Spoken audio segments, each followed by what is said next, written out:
नमस्कार. मी भाऊ तोरसेकर. तुम्ही बघत आहात प्रतिपक्ष. मित्रांनो, बिहार विधानसभेचे निकाल आलेले आहेत. एक वर्षापूर्वी असेच निकाल महाराष्ट्रातून सुद्धा आले होते. पण तुम्हाला आठवत असेल तर महाराष्ट्रातल्या त्या धक्कादायक निकालातून जो धडा शिकायचा होता तो न शिकता महाविकास आघाडीतले मुत्सद्दी शरद पवार सुद्धा पत्रकारांनी, माध्यमांनी आणि अडाणी बुद्धिमंतांनी जे काही मायाजाल विणलं होतं त्यात गुरफटत गेले. मार्कडवाडी आठवते तुम्हाला? सोलापूर जिल्ह्याच्या माळशिरस मतदारसंघात मार्कडवाडी नावाचं एक गाव आहे. त्या गावामध्ये मतांची चोरी झाली. मतांचे ईव्हीएम मध्ये गडबड करण्यात आली. मतदान यंत्रामध्ये गडबड करून जी मतं भाजपच्या विरोधातली आहेत ती सुद्धा भाजपकडे किंवा युतीकडे वळवली गेली असा आरोप आणि कांगावा सुरू झाला. खुद्द शरद पवार सुद्धा मार्कडवाडीमध्ये गेले आणि त्यानंतर गावातल्या काही भणंगांनी, मुखंडांनी स्वतंत्ररित्या कागदी मतपत्रिकेवर मतदान करण्याचा एक प्रयोग आरंभला होता. त्याला निवडणूक आयोगाने आक्षेप घेतला आणि फार मोठं मीडियामध्ये वादळ निर्माण झालं. निवडणुकीला तुम्ही जितका पोरकटपणा समजता तितका तो पोरकटपणा नाही. ती एक घटनात्मक आणि संवैधानिक अशी घटना असते. त्याचा तुम्ही पोरकटपणा केला तर त्याला निवडणूक आयोगाने आक्षेप घेतला आणि पोलिसांकडून हस्तक्षेप करून तो प्रयोग हाणून पाडण्यात आला. पण पवार साहेब सुद्धा इतके हुरळलेले होते आपला पराभव, आपलं अपयश लपवण्यासाठी, की त्यांनी मार्कडवाडी सारखे प्रयोग महाराष्ट्राच्या गावागावात झाले पाहिजेत असं वगैरे आवाहन केलेलं होतं. हा सगळा प्रकार मी एवढ्यासाठी सांगतोय की हे सगळे उद्योग न करता शरद पवारांपासून काँग्रेसच्या आणि शिवसेना उबाठाच्या अनेक नेत्यांनी किंवा देशभरातल्या भाजप विरोधी पक्षांनी आणि राजकीय अभ्यासकांनी महाराष्ट्राच्या निवडणुकीचा अभ्यास केला असता आणि त्याप्रमाणे त्या त्या पत्रकारांना, विश्लेषकांना जी महाविकास आघाडी किंवा इंडी आघाडी महागठबंधन आवडतं त्यांना योग्य मार्गदर्शन केलं असतं तर भाजपला आज बिहारमध्ये इतकं दैदिप्यमान यश मिळवता आलं नसतं. पण पहिली गोष्ट म्हणजे कुठच्याही पक्षाकडे निवडणुका जिंकण्यासाठी राबणाऱ्या कार्यकर्त्यांची फौज असावी लागते. निवडणुकीच्या काळामध्ये गावागावात, गल्लीबोळात, वस्ती वस्तीमध्ये जाऊन आपल्या पक्षाला, आपल्या आघाडीला मतदान करणाऱ्या किंवा मतदान मिळवणाऱ्या कार्यकर्त्यांची फौज आवश्यक असते. ती जर फौज तुमच्याकडे नसेल तर तुम्ही कितीही जंग पछाडा, मीडियामध्ये बातम्या छापून आणा, तुम्हाला मतं मिळणार नाहीत. कारण सामान्य मतदार हा मीडियापासून दूर असतो. मीडियाचा पसारा जो आहे तो महाराष्ट्रभर, देशभर जात नाही. देशाच्या कानाकोपऱ्यामध्ये इलेक्ट्रॉनिक मीडियापासून छापील वर्तमानपत्रापर्यंत लोक फक्त 90-92% पेक्षा जास्त जात नाहीत.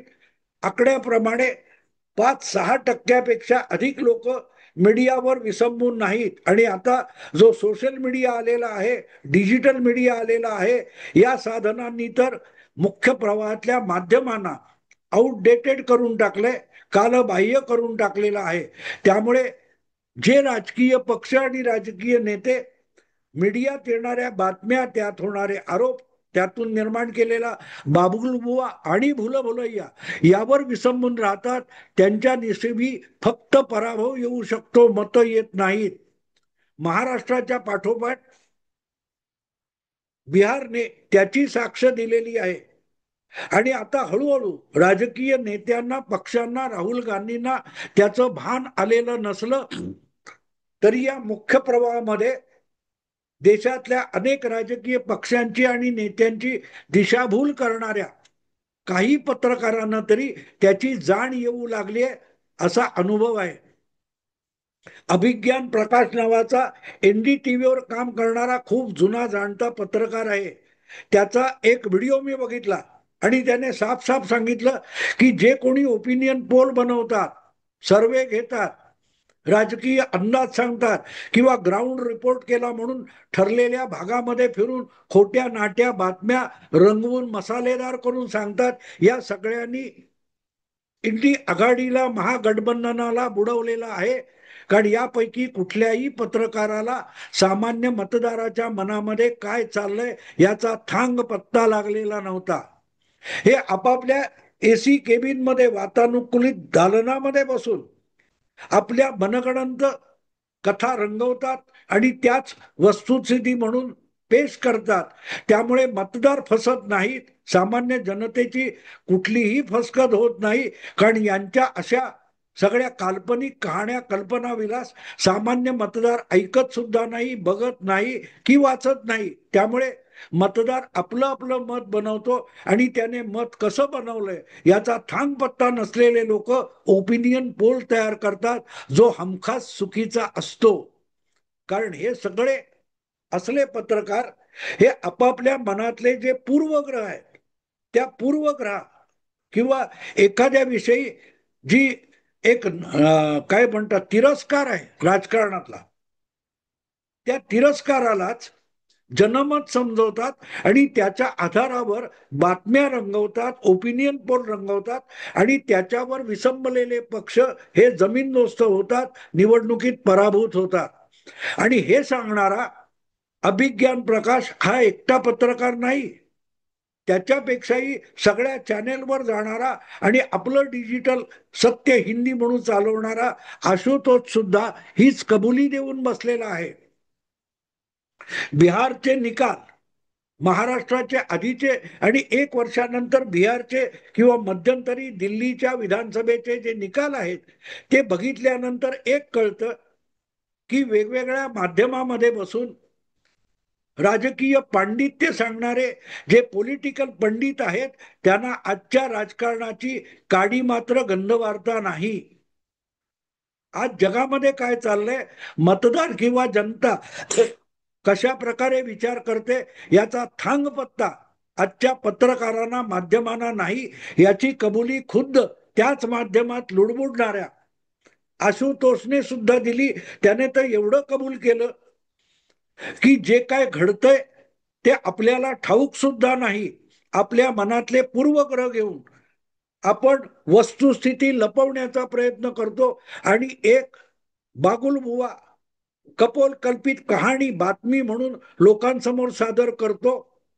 त्याचे हे दुष्परिणाम आहेत.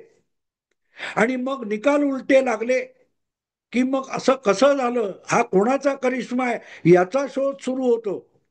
पण जे जिंकलेत त्यांनी जिंकण्यासाठी जी ढोर मेहनत केली आहे त्याची दखल घ्यावी असं सुद्धा या पत्रकारांना वाटत नाही. यांनी कुठली मेहनत केली, कुठला शोध घेतला.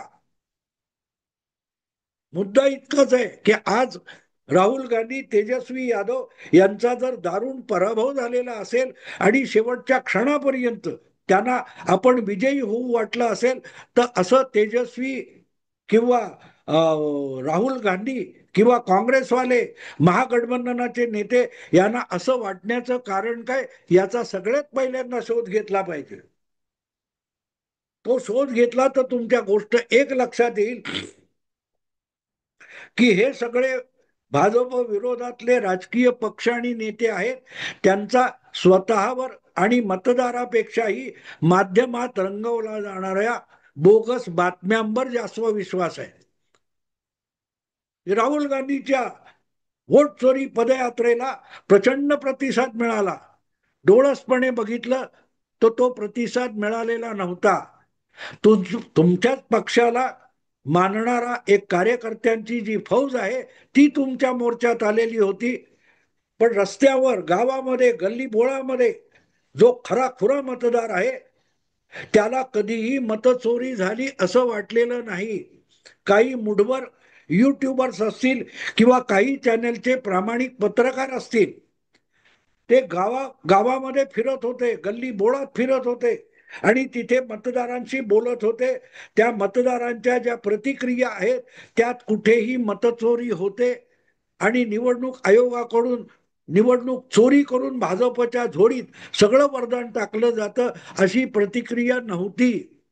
एक एक अशी प्रतिक्रिया मी सांगतो की साधारण 60-70तली एक वयस्क महिला, तिला तो राजीव रंजन नावाचा एक न्यूज 24चा पत्रकार विचारतो, तुम्हाला खरंच नितीशच्या किंवा मोदीच्या सरकारचा डबल इंजिनचा फायदा झालाय का? ती महिला सांगते की मला कमावता मुलगा आहे, त्याचा संसार आहे, पण मुलाने सुद्धा कधी 200 रुपये दिले नाहीत हातात. मोदीचं सरकार, नितीशचं सरकार मला दरमहा 400 आणि 1100 रुपयाची पेन्शन देतं, मी त्यांनाच मत देईन. हे जर एका रिपोर्टरला, अगदी त्याच प्रस्थापित भाजप विरोधी, मोदी विरोधी चॅनेलच्या पत्रकाराला दिसलं असेल आणि त्याने दाखवलं असेल, तर बाकीच्या पत्रकारांना, बाकीच्या चॅनेलना मोदी विरोधी वातावरण का दिसत होतं, वोट चोरी का दिसत होती, की जी होतच नाहीये.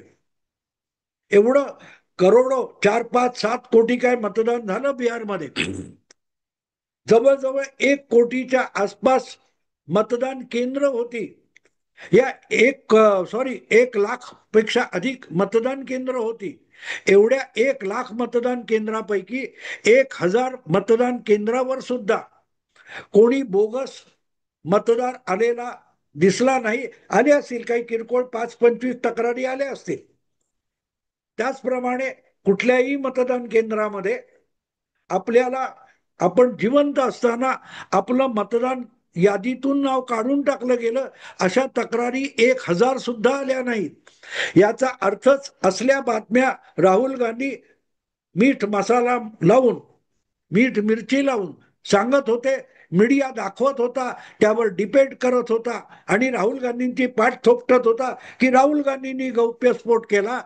तो मीडिया, असले पत्रकार हे उद्धव ठाकरे असतील, राज ठाकरे असतील, राहुल गांधी असतील, तेजस्वी यादव असतील, यांना अंधारात ठेवतात आणि मग निवडणुकीचे निकाल येतात त्या दिवशी ते निकाल त्या नेत्यांनाही तोंडघशी पाडतात, त्यांच्या पक्षाला, त्यांच्या आघाडीला तोंडघशी पाडतात. पण त्यापेक्षाही महत्वाची गोष्ट अशी की हळूहळू करत आपण जे खोटं बोलतोय त्याच्यावर याच पत्रकारांचा विश्वास बसायला लागतो आणि आपणच रंगवलेली खोटी कथा ही त्यांना वस्तुस्थिती वाटते आणि त्यामुळे निकालाच्या दिवशी काय करिश्मा झाला असा प्रश्न त्याच पत्रकारांना पडतो. म्हणून बिहारच्या विधानसभा निकालानंतर असे पत्रकार आता चर्चा करतायत की बाबा नेमकी गडबड झाली तर कुठे झालीये, का असे निकाल लागले, का अगदी ओपिनियन पोलच्याही पलीकडे जाण्या इतकं मोठं यश भाजपच्या आणि एनडीएच्या पदरात पडलं, याची चाचपणी करणं आता त्यांच्या नशिबी आले. हे सगळे पत्रकार साच पडतायत, कारण त्यांना आता आपणच जे खोट्याचं जाळं विणलेलं होतं त्यात आपण फसलोय हे सांगणं सुद्धा लज्जास्पद वाटतंय. आता ते म्हणतात कसं झालं, अरे कसं झालं म्हणजे तुम्ही दगडावर डोकं आपटत असाल. एक गोष्ट साधी लक्षात घ्या, या सगळ्या बिहारच्या निवडणुकांमध्ये सगळ्यात मोठा चुथडा करणाऱ्या माणसाचं नाव राहुल गांधी आहे. निवडणुका दारात उभ्या आहेत.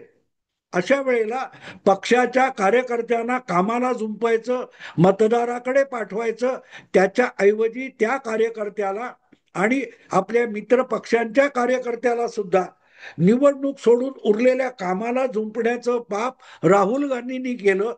आणि म्हणून या सगळ्या बिहारच्या निकालातला सगळ्यात मोठा खलनायक राहुल गांधी आहे. पण चर्चा, डिबेट किंवा विश्लेषण आहे का? राहुल गांधींनी सगळी घाण केली, राहुल गांधींनी चूक केली, राहुल गांधींनी आपल्या पक्षाशी आणि मित्र पक्षाच्या निवडणुकीशी सगळ्यात मोठा दगाफटका केला, एवढं सोडून बाकी सगळ्यावर चर्चा होतात. राहुल गांधी ही काँग्रेस समोरची आणि आपोआपच काँग्रेस बरोबर जाणाऱ्या मित्र पक्षांची सगळ्यात मोठी समस्या आहे महागठबंधन किंवा काँग्रेसच्या अपयशाचं सगळ्यात मोठं कारण राहुल गांधी आहे. पण तेवढंच बोलायचं नाही. राहुल गांधी नावाच्या भिंतीवर डोकं आपट आपट आपटायचं आणि सिद्ध करण्याचा प्रयत्न केला जातो की ही उशी आहे, ही गादी आहे, ही दगडविटांची भिंत नाही. आणि मग डोकं फुटलं की कारण शोधायची की अरेच्या ही गादी एखाद्या भिंतीसारखी, एखाद्या खडकासारखी टणक का आहे, कठोर का आहे. अंबुजा सिमेंटची ती जाहिरात आठवते तुम्हाला? भैया ये दीवार टूटती क्यों नहीं. मग भैया सांगतो टूटेगी कैसे, ये तो अंबुजा सिमेंट से बनी है. गेल्या 10 वर्षामध्ये मोदींच्या विरोधाने, मोदी तिरस्काराने भारावलेले जे पत्रकार आणि माध्यम आहेत ते परत परत तोंडगशी पडतायत. आणि त्याचं एकमेव कारण असं आहे की त्यांना सत्य बघायचं नाही, वस्तुस्थिती बघायची नाही, स्वीकारायची नाही किंवा ती सांगायची सुद्धा नाहीये. आणि म्हणून मग सत्यावर पांघरून घालून राहुल गांधी ही समस्या आहे. भाजप विरोधी राजकारणातली सगळ्यात मोठी अडचण आणि समस्या खुद्द राहुल गांधी आहेत. पण तेवढं सोडून बाकी सगळ्यावर चर्चा होतात. म्हणून त्या चर्चा पोकळ ठरतात, निरर्थक ठरतात आणि परत परत काँग्रेसच्या आणि महागठबंधनाच्या पदरी पराभव येत असतो. आणि त्याच गठबंधनाच्या बाजूने किल्ला लढवणारे पत्रकार परत परत तोंडगशी पडत असतात. त्यांना माझा एकच सल्ला आहे, जो एबीपी माझा या वृत्तवाहिनीचं ब्रीद वाक्य आहे, उघडा डोळे बघा नीट, कानातले बोळे काढा आणि ऐका नीट, मेंदू उघडा आणि समजून घ्या. राहुल गांधी ही समस्या आहे. एक, राहुल गांधी भाजप विरोधी राजकारणातून बाजूला करा, काँग्रेस पक्षातून बाजूला करा. त्या गठबंधनामध्ये, त्या काँग्रेस पक्षामध्ये आजही मेहनत घेणारे लोक आहेत, त्यांची जिंकण्याची इच्छा आहे, काम करण्याची इच्छा आहे. पण त्यांना काम करू न देणारा सगळ्यात मोठा प्रॉब्लेम राहुल गांधी आहेत. एक, राहुल गांधी बाजूला करा आणि बघा भाजपला निवडणुका जिंकणं अवघड जाईल. कारण राहुल गांधी यांचा प्रत्येक खोलचटपणा हा भाजपसाठी निवडणूक आणि राजकीय लढाई सोपी करत असतो. तेव्हा त्यातून विरोधी पक्षाची सुटका करा. डोकं भिंतीवर आपटून डोकं फुटेल. गेली 10 वर्ष स्वतःला पुरोगामी बुद्धिमान समजणारे सगळेच्या सगळे सेक्युलर पत्रकार डोकं आपटून घेत आहेत. ती भिंत आहे, त्या भिंतीचं नाव अंबुजा नाही, ये राहुल सिमेंट से बनी है. तेव्हा त्या भिंतीवर डोकं आपटलं तर तुमचं डोकं फुटेल. कारण ती उशी नाहीये, ती गादी नाहीये. असो, मुद्दा इतकाच आहे की बिहार निवडणुकीने पुन्हा एकदा सिद्ध केलं की विरोधी राजकारणासमोर दोन मोठ्या समस्या आहेत. एक समस्या खुद्द राहुल गांधी आहेत आणि दुसरी मोठी समस्या सत्य झाकून कल्पनेच्या विश्वामध्ये विरोधी कार्यकर्त्याला, विरोधी पक्षांना, विरोधी गठबंधनाला चुकीच्या दिशेकडे घेऊन जाणारी मीडिया हा सुद्धा विरोधी राजकारणातली सगळ्यात मोठी अडचण आहे. राजकीय पक्षांनी, विरोधी गठबंधनांनी आणि राजकीय नेत्यांनी माध्यमांच्या हरभऱ्याच्या झाडावर चढवणाऱ्या खोट्या नोट्या बातम्यांकडे दुर्लक्ष केलं तरीही यापेक्षा चांगलं यश ते मिळवू शकतील, अपयशाचा डाग पुसू शकतील. प्रामाणिकपणे तेवढं करण्याची तयारी करा.